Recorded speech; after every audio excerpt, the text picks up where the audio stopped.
The lawyer's office smelled like old leather and disappointment. My siblings sat in their designer clothes, barely containing their glee, as Mr. Whitman read through Grandma Cecilia's will. 3 million each for Brandon, 3 million for Ashley, 3 million for Marcus. Properties divided equally among them. Investment portfolios transferred. Even her jewelry collection, the one I'd helped her catalog every summer, split 3 ways. And to my granddaughter, Josephine Marie Caldwell. Mr. Whitman paused, adjusting his glasses. I leave the contents of Safety Deposit Box 447 at First National Bank on Meridian Street. That was it. No money. No properties.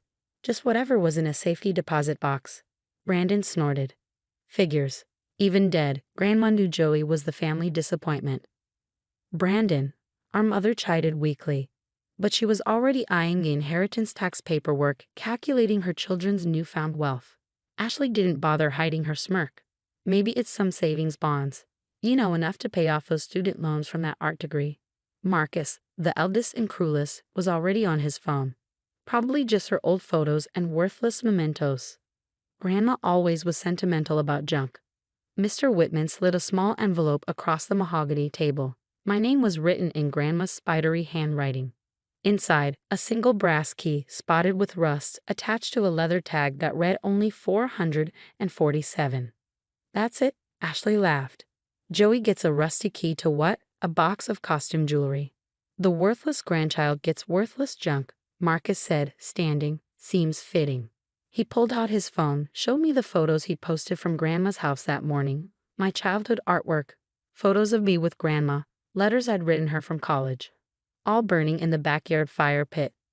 Cleaned out your old room, he said casually, made space for my home office. Grandma's house is mine now, after all. I fingered the key, staying silent.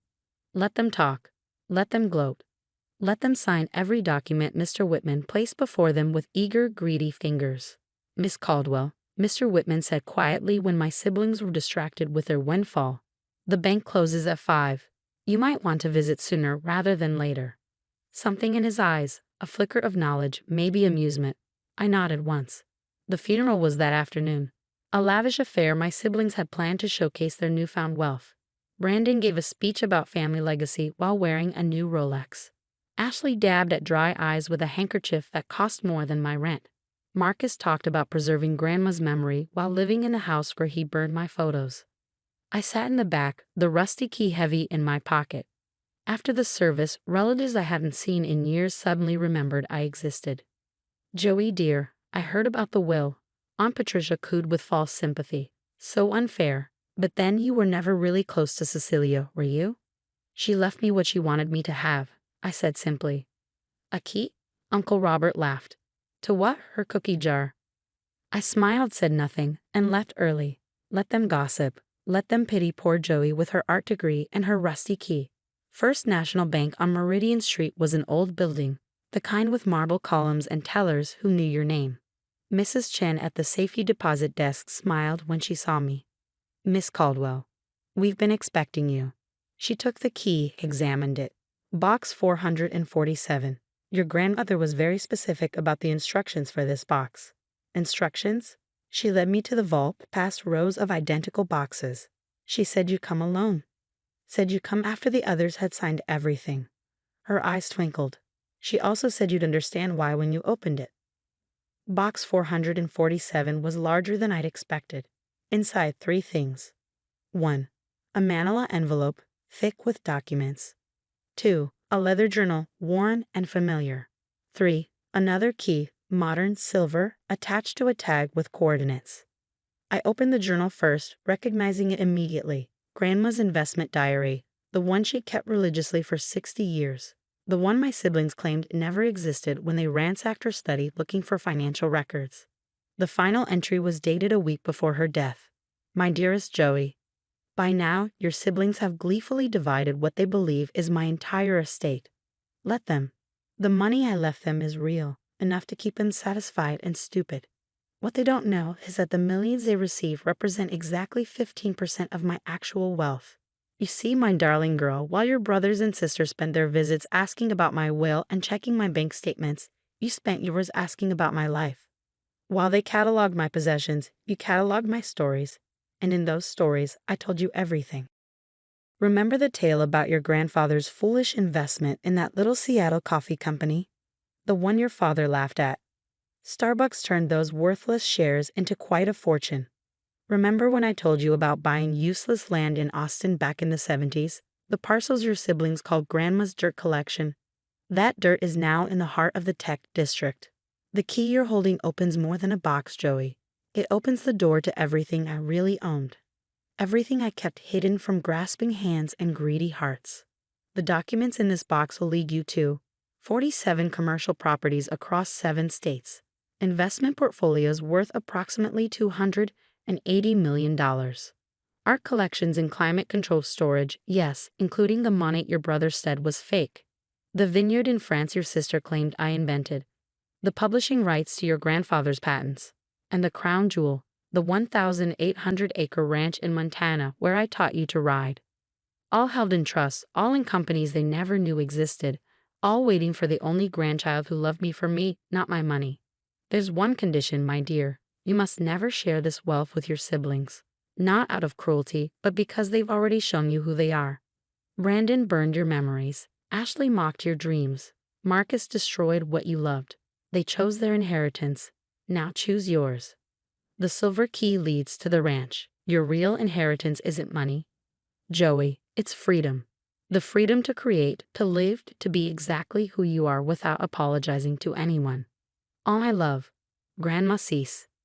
P.S. Mr. Whitman has been my lawyer for 40 years. He's the only one who knows the truth. Trust him. He has instructions to help you claim everything properly and quietly. P.P.S. The rusty key? It's from my first apartment, the one where I started with nothing. I kept it to remember that wealth isn't what you're given. It's what you build. You, my dear, have been building all your life. I sat in that small vault room and cried. Not from grief, I'd done that already, but from the sheer magnitude of her faith in me. While everyone else saw the struggling artist, the unmarried granddaughter, the one who couldn't afford designer clothes or fancy cars, Grandma saw the truth. She saw the girl who spent summers learning her recipes instead of asking for money, who helped organize her photos instead of appraising her jewelry, who asked about her childhood in Poland instead of her stock portfolio. The manila envelope contained deeds, titles, account numbers, contact information for lawyers and property managers, an empire hidden in plain sight. The ranch alone was worth more than what my siblings had inherited combined. I called Mr. Whitman from the bank. "Ah, Josephine," he said warmly, "I trust you found everything in order." She left me everything. Not everything, he corrected gently. She left them what they expected, money. She left you what they never understood was valuable. The rest. My siblings. Signed ironclad documents accepting their inheritance as complete and final. They can't contest what they don't know exists. I could hear his smile. Your grandmother was a brilliant woman. She structured everything perfectly. Shall we meet tomorrow to begin the transfers? I hung up and looked at the silver key. The coordinates led to Montana, to the ranch where I'd spent my happiest summers, where Grandma taught me to ride, to paint landscapes, to see beauty in wild things, where my siblings had never bothered to visit because it was too far from civilization. That evening, I attended the family dinner at Marcus's house, Grandma's house. They toasted their good fortune with champagne that cost more than my monthly salary. At least Joey can afford to eat tonight. Ashley laughed, gesturing at the elaborate spread. Consider it our charity. Yeah, Brandon added, already drunk. Maybe we should set up a fund for her. The Failed Artist Relief Foundation. I smiled, sipped water, and let them talk. Marcus showed off his plans to gut Grandma's gardens and install a pool. Ashley bragged about quitting her job to become an investor. Brandon had already bought 2 sports cars. What about you, Joey? Mom asked, trying to be kind. Will you be all right? I know Grandma's oversight must hurt. I'll be fine, I said honestly. Grandma left me exactly what she meant to. A rusty key, Marcus laughed again. To what? Did you even check? I did. And it opened what it was supposed to open. Which was? Ashley pressed, sensing something. I stood gathering my things. A door. To what? Brandon demanded. I looked at them, my siblings who've inherited millions but not wisdom, who've gained wealth but not worth, who'd burned my photos while sitting in a house worth less than the dirt they'd mocked. To the future Grandma wanted me to have, I said simply, "Good night." I left them there, confused and irritated but not worried. Why would they worry? They had their millions. They had won. The next morning, I met with Mr. Whitman and began the quiet process of claiming my real inheritance. By the end of the week, I was worth more than my siblings would make in 10 lifetimes. But I didn't buy sports cars or designer clothes. I didn't quit my job at the gallery or move from my small apartment. Not yet. Instead, I flew to Montana, used the silver key to open the ranch house, and found one last gift, a studio Grandma had built just for me, with north-facing windows and views of the mountains. On the easel was a note, "Paint your truth, Joey. It's worth more than their lies." 6 months later, my first solo art exhibition opened in New York. The mysterious buyer who purchased the entire collection for $2.3 million remained anonymous, though the check was drawn from a company called CLC Investments. Cecilia Louise Caldwell Investments. Thanks, Grandma. My siblings came to the opening, of course. Drawn by the prestige and the free champagne, calculating how to use my sudden success for their benefit. "I always knew you had talent," Ashley lied smoothly. "We should talk about investing your earnings. Family helps family." Speaking of family, Marcus interjected, "You could use a business manager. I'll give you the family discount. Or you could invest in my new venture," Brandon added. "Ground floor opportunity." I smiled at them over my champagne glass. Real champagne now, not the cheap stuff I used to drink. "That's kind of you all. But I have excellent financial advisors. They've been managing my portfolio for years." "Portfolio?" Ashley blinked. "What portfolio?" "The one Grandma helped me build," I said truthfully. After all, she had just not the way they assumed. They exchanged glances, calculating, wondering. But what could they do? They'd taken their millions and signed their papers. They'd mocked the rusty key and burned my memories. And now I stood in a gallery wearing a simple black dress and my grandmother's pearl necklace. The real one, not the copy she'd left in the jewelry box they'd divided. The one she'd hidden in the ranch house with a note, "For Joey's first exhibition." "You know," I said quietly, "Grandma once told me that wealth isn't about what you have. It's about what you do with it." "Easy to say when you have nothing," Marcus scoffed.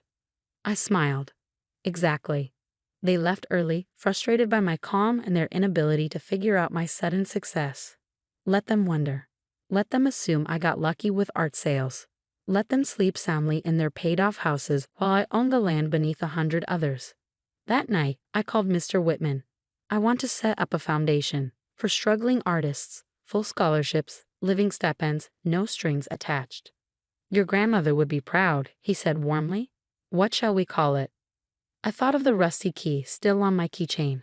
The key to a first apartment, to humble beginnings, to remembering where you came from. The Rusty Key Foundation, I decided. For artists who have everything but opportunity. Perfect. And your siblings? They got what they wanted, I said. Money without meaning. Wealth without wisdom. Exactly what they deserve.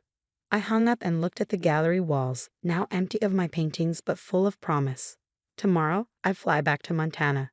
I had a ranch to run, properties to manage, a fortune to shepherd. But tonight I raised a glass to the woman who saw me clearly, who gave my siblings enough rope to hang themselves with greed, who left me a rusty key that opened every door that mattered.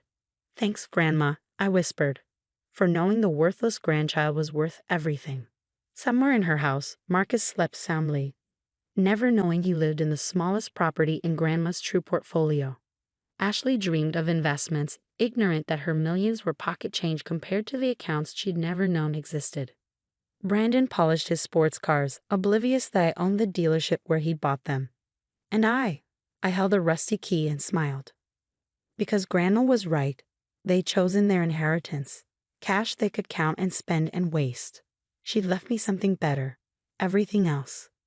The key to her first apartment, the deed to an empire, the knowledge that being the worthless grandchild had made me the only one worthy of her real trust. $3 million had bought my siblings' silence, their signatures, their willingness to write me off. It was the best investment Grandma ever made.